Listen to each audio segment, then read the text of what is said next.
Peso? No, no. Anzi, oh, scusi. E siete stati sposati per molto tempo? 8 anni. Facevate l'amore spesso? Sì, una volta alla settimana.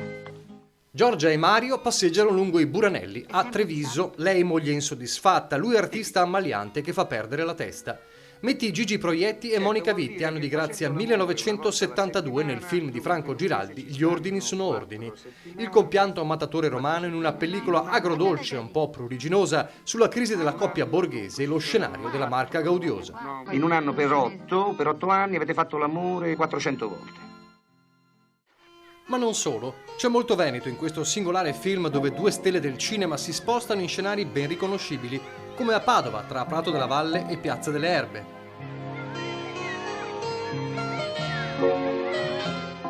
O lungo il litorale di Sottomarino. Lei moglie che non capisce più il marito e sente voci nella testa che le dicono di tradirlo, tempi di liberazione sessuale. E anche l'occasione, nella passeggiata trevigiana, di apprezzare ancora una volta l'istrionismo del grande Gigi Proietti, omaggiato anche dal Veneto in queste ore di cordoglio che precedono i funerali giovedì nella sua Roma.